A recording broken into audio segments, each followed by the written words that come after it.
Hello everybody, it is Galropack. Today we're on episode 22 of my Galropack Let's Play series. Last episode we started making a quarry and started setting up some machines to automate some more processing. Well, in between episodes I taught these machines a lot of recipes, as you can see. All kinds of alloys and pulverizing, and this one I haven't taught anything to yet. I'm going to show you what we're going to do. By the way, on these thermal expansion machines I went ahead and made them the resonant variety and got 2 speed upgrades in each of them. We'll upgrade them the rest of the way soon-ish. In between episodes I also cleared out this area underneath my Thaumcraft room. I have plans for it. We're not going to mess with it today, probably, if we have time. Soon. Very soon. Anyway, let's go ahead and get started doing a couple of things. We made the quarry. We've got to get power to the quarry. We've got to get the items back from the quarry. Well, one way we can do that is a Tesseract. So let's teach the system how to make the Tesseract Frame. And I don't have enough hardened glass. Let's make up a bunch of that real quick.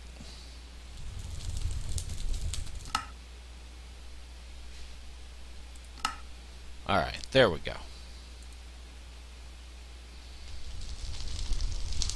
Make sure to encode that pattern.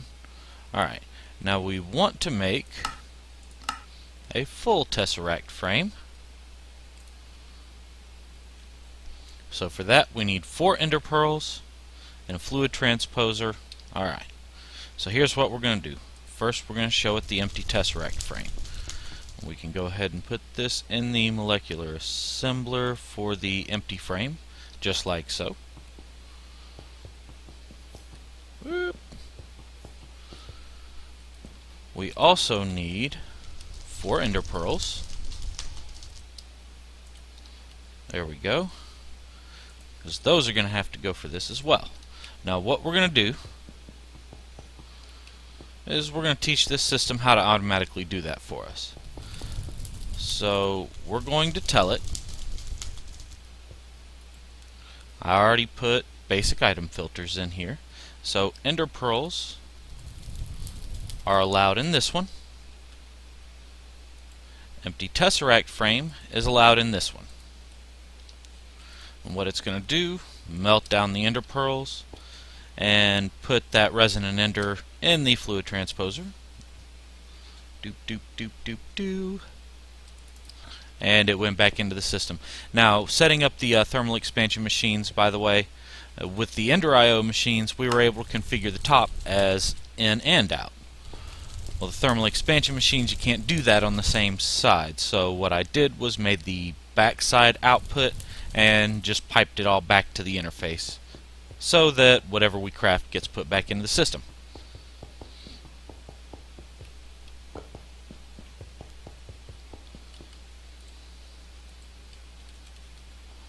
There we go.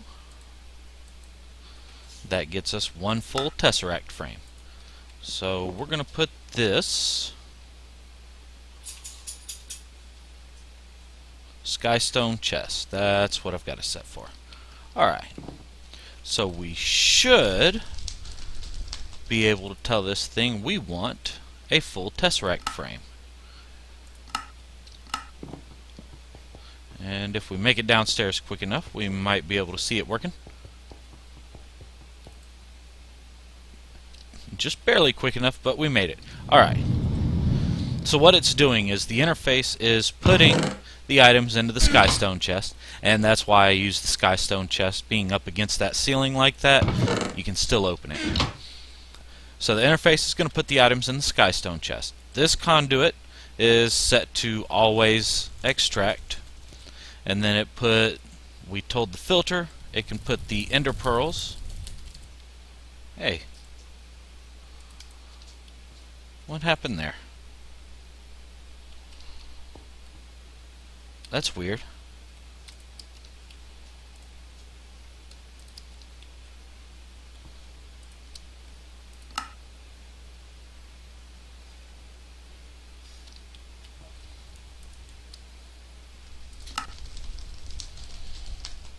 I don't know why it's doing that.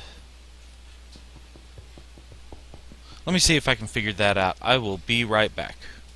Okay, I'm back. Hopefully this will keep now. I had to take the item filters and, as you can see, place and crafting grid to clear.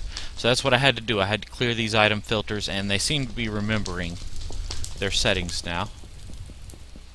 That was strange. But, okay. Let's carry on, shall we? Alright, now we need to take that full Tesseract Frame. Whoops. I used cheats so I could fix that. Forgot to turn cheats back off. There we go. Alright. Try this again. I taught the system how to make bronze.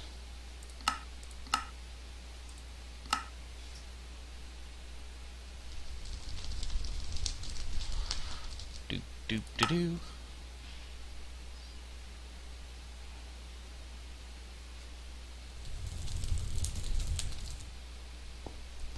What's going on with that now? That should be in the induction smelter and it should be running.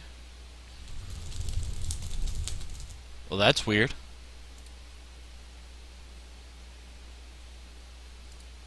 Why did it have that much pulverized obsidian in there still?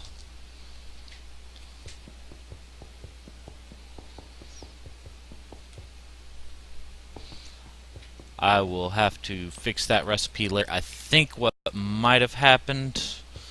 Let's see... There it is.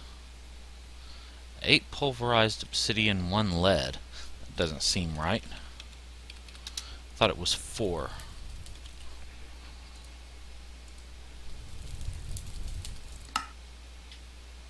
Yep, it is 4. Weird. Okay, we can fix that.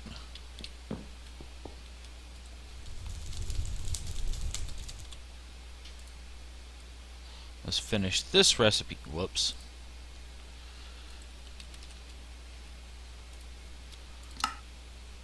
There we go. Finish that recipe up. And let's... Yeah, I've got to clear it.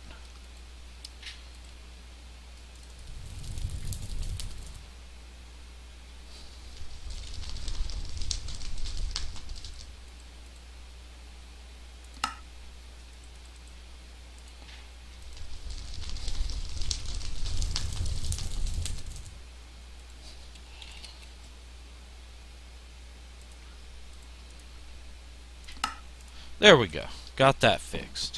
So we'll just go back over here, put that back in the induction smelter, and this can go in the molecular assembler. Okay, all done. So now let's tell it we want 2 tesseracts, which should be plenty easy right now since we already did most of the steps for that. So the next thing I want to do, this quarry, which I'm carrying around in my bag of holding, it will suck a lot of power. I mean, we're not doing bad on power by any stretch of the imagination, but I want to restrict the flow to the quarry. I don't want it to basically suck the power dry from the base, and then we can't access our items because we don't have enough power to run the AE system. Don't want that happening. So I'm going to make an energy cell. I think we'll go with a hardened energy cell.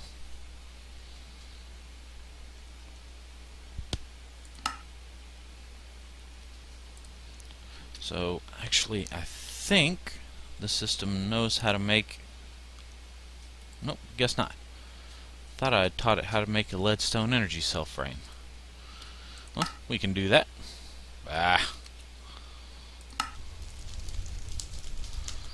Need a block of redstone. There we go.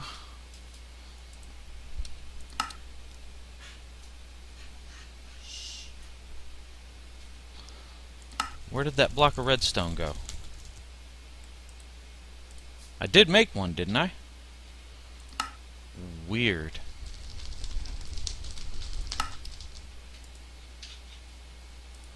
Okay. So anyway, the hardened energy cell.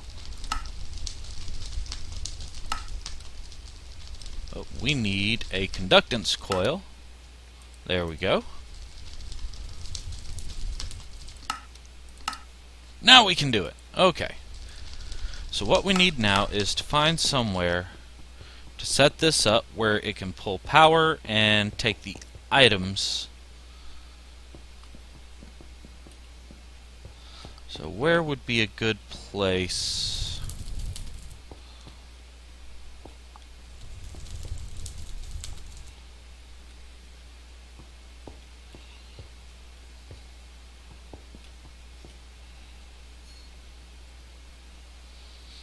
Right next to one of the existing interfaces would be ideal if I've got the power close by.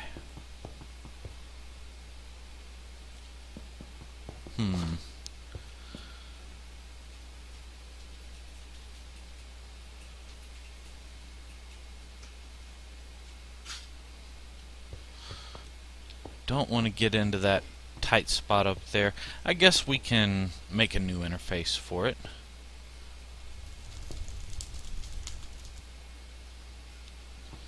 What we could do then is place it right here.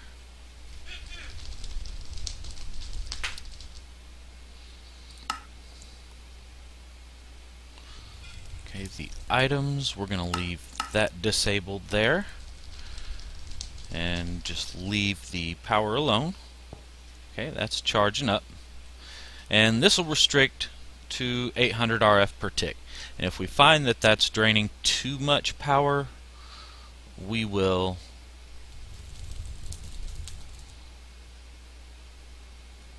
come up with a different plan. Or we can turn this down. Alright, so let's put the output there on this side and put one of our Tesseracts right there.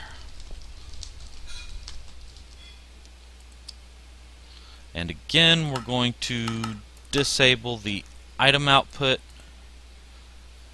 and we're also going to disable the power right there because we're going to collect it through this energy cell. Alright. And we're going to call this channel 1 for the quarry. We're going to save that frequency, set it, and it is going to do nothing with fluids, receive items, and send energy. So we just need an interface real quick.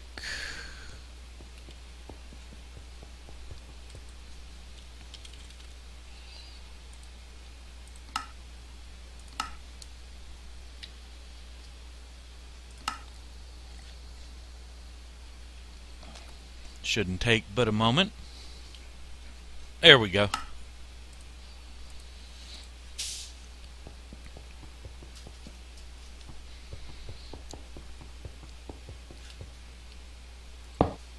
And there. Now this interface will receive items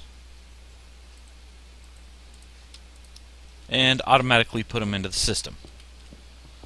And the good part about that is any ores that go into the system will automatically go through this processing for us, so we're in good shape. I think that has everything set up the way we wanted it, except for setting up the quarry itself. So I already had a plan in mind for that. Set a chest over here. We're going to do some unstable ingots.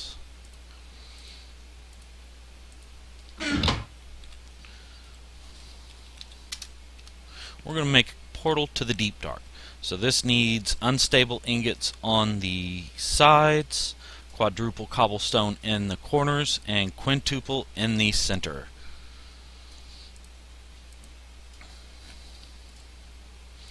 So what I'm going to do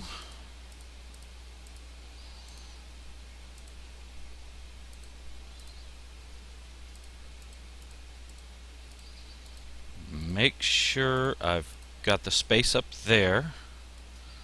That way, when I shift click this stuff out, these ingots will be in this top row, so I've got less moving to do. This is going to be a tough one. Ready? Am I going to do it or am I going to die? Let's find out.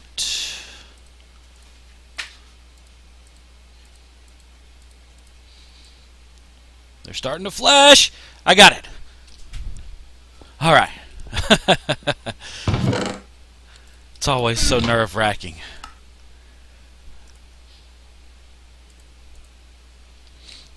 Alright, I think that'll do the trick. Let's go ahead and put this in our portal room over here. I may have to set up one of those travel anchors in here. Let's see, let's put it over here in this corner.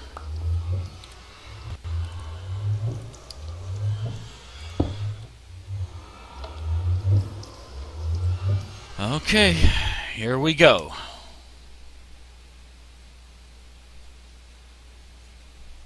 Now, if you want to do some actual exploring of this dimension, the deep dark, I recommend some method for flight. I don't have that yet. Oh man, I'm still wearing my Thaumcraft armor. I don't have a method for flight yet, and I don't plan on requiring it.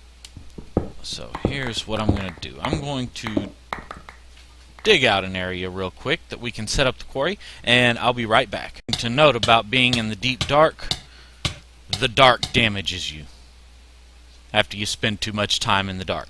So be sure to bring plenty of lights. Just wanted to show you that real quick. I'm going to keep digging this out. I'm almost ready. Actually, this will probably suffice. So let's do this. I'm going to go ahead and light this up a bit so I can work in here without fear of the dark killing me.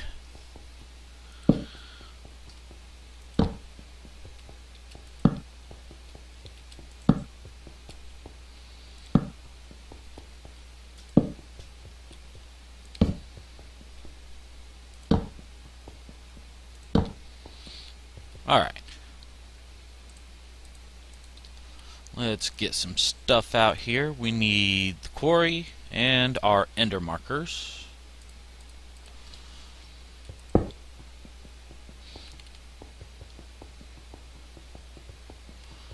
Let's run down here, and you can see those little purple particle effects. That's letting you know that the marker is lined up correctly. Yeah, this will do. Okay, got the same particle effects over here. And you can see the particle effects going both ways. Now, one thing to note about the Ender Quarry. Turn on the chunk boundaries. It is self-chunk loading. It'll keep itself chunk loaded. However, if you were to set it up like that, and then have your Tesseract on the other side, it wouldn't work. So make sure you've got your quarry and everything that you're using with your quarry properly chunk loaded. Again, it self chunk loads, so as long as everything's in the same chunk, no problem. If you're going across the chunk boundary, you will need to put a chunk loader down to make sure all your power supply and everything stays properly loaded. Alright, we are going to set the Tesseract right here. Set it for channel 1. It is going to send items, not going to work with fluids, and it's going to receive energy. Alright. Now there is... Whoops, forgot to actually set. There we go. Alright, now I forgot to do one thing for this quarry, so let's go back real quick.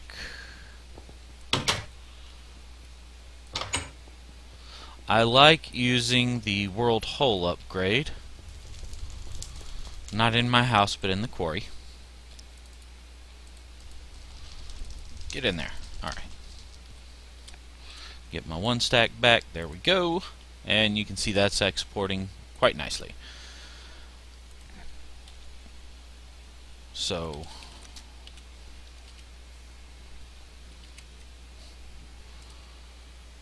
we want the world hole upgrade. So we need an upgrade base. That's QED. We need some ender infused obsidian and some smoky quartz. We can do that real quick.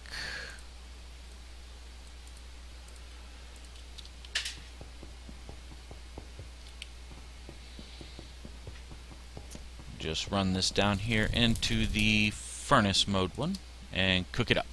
Boom.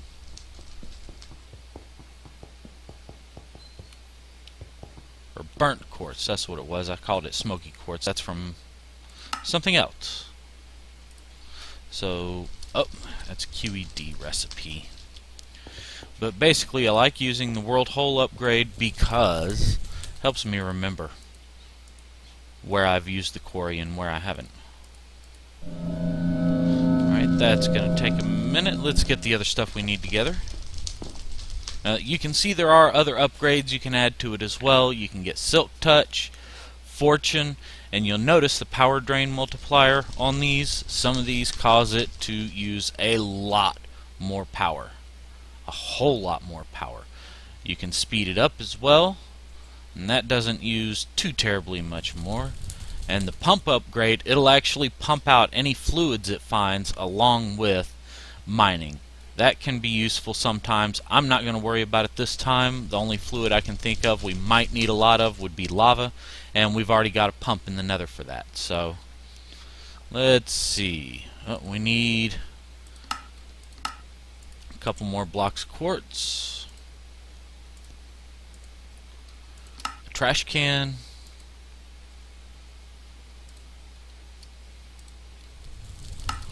there we go, and our upgrade base should be done by now. Yeah.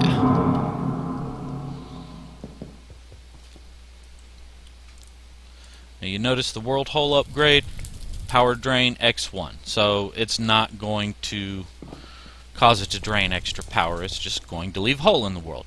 The ender quarry normally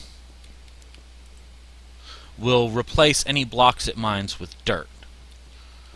So, and in this instance, it would work just fine, but I'd still like to have the hole there.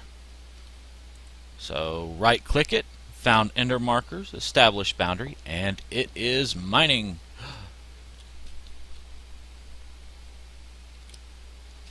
I was holding shift and I thought I was going to fall anyway for a minute there. That would have been bad.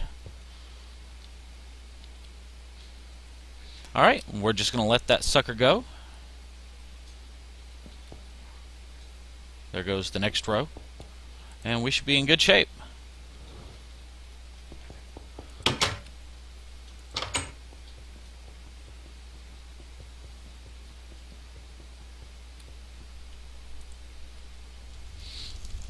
So let's see. Yeah, we can see the cobblestone coming in, and then it's exporting back out to our cyclic assemblers down here for compression. And it looks like the whole system's keeping up with it quite nicely. I like it.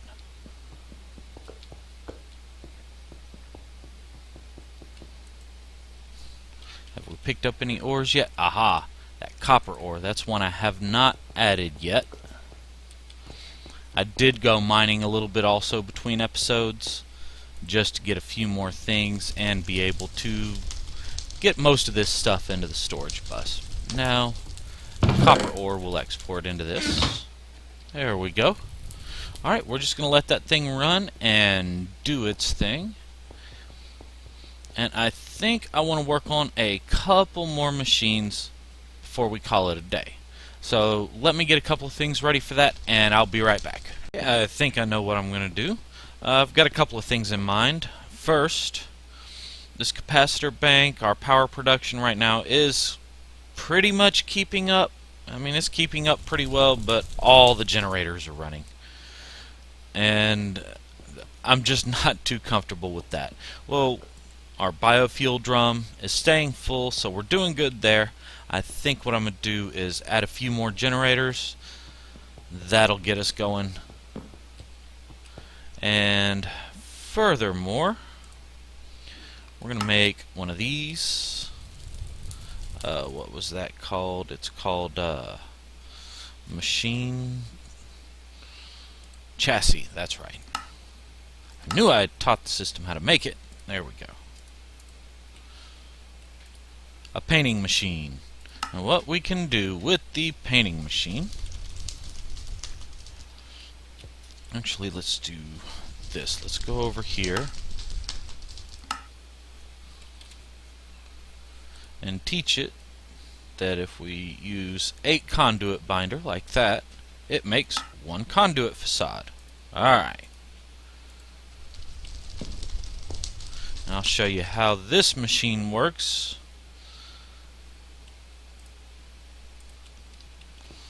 And then, let's see. Have I taught this thing how to make a biofuel generator yet? Nope. Well, we're about to.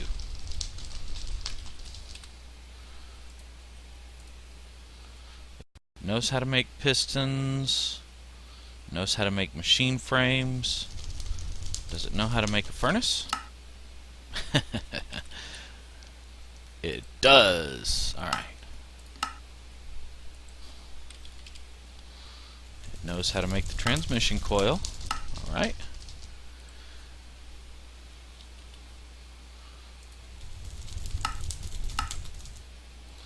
And what was it? Basic machine frame. Alright, now we should be able to do that.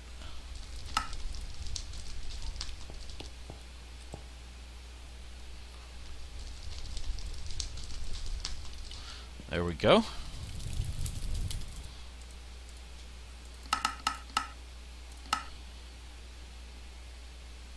It doesn't know plastic sheets. Well, we can fix that too.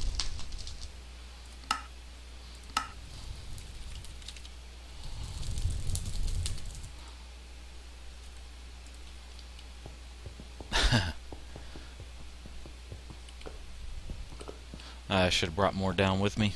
Oh well. Furnace only? Alright. Ah!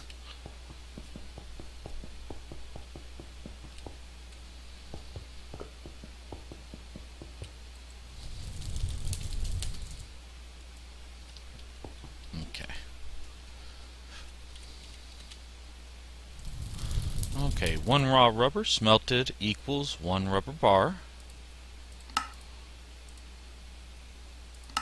And then that rubber bar smelted equals 1 raw plastic. And then we can do that. Alright.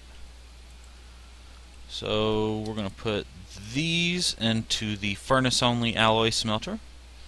And then we'll put this down here into a molecular assembler. Now, can we make it work?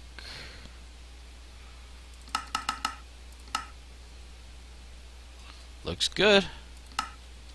Okay, we're going to let that craft while we work on this. I think we will start right there.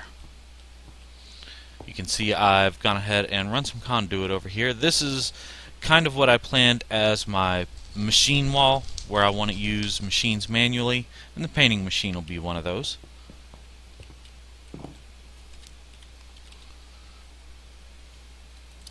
So we're going to take a stone brick. I want a few more of those facades.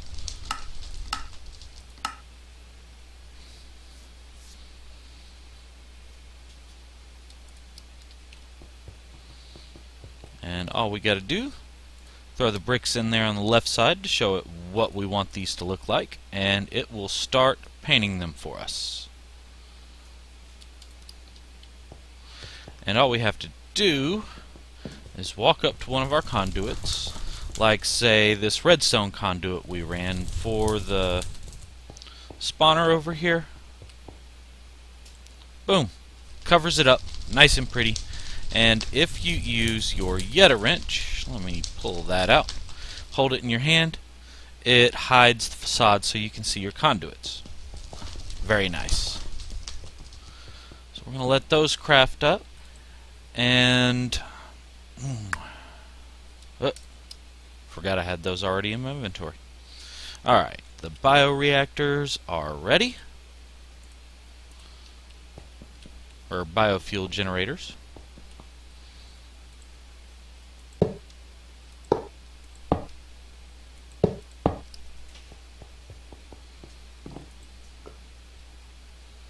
There we go. So those are producing more power for us now. Hopefully we'll be keeping up a little better. I think so. Yeah, and this is climbing back up again. So I'll keep an eye on that. If it becomes necessary, I can add another bioreactor, but I don't think that'll be necessary yet. I do have a couple other ideas for yet more power generation, more varieties. There's also these, we can actually put some octadic capacitors in here and it'll double what these can generate. So I do plan on doing that. The reason I haven't done it yet is the gold. We need more gold for that, which looks like we're getting some out of our quarry. Very nice. So we just got to let that thing run, and next episode I think I will begin to wrap up on machines. We'll just put these facades down there for now. I might make a few more manual machines in between episodes. There is one more, well, a couple more things I know I'd like to make on camera. So we'll do that next episode, have it ready to go. Oh, I can move this thing now.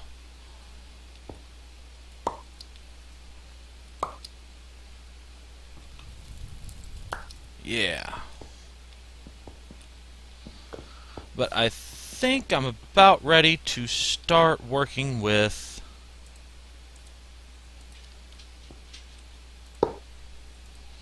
there we go. Start working with Thaumcraft and or Botania again. So this will be pretty brief, and then we'll head back into that. So I think that about does it for today. Hope y'all enjoyed. Thanks so much for watching. Don't forget to follow me on Facebook and Twitter to keep up with news updates and when I post new videos. Be sure to like and subscribe. You can see more of my videos on your YouTube homepage. And until next time, this is Galropack. See you next time.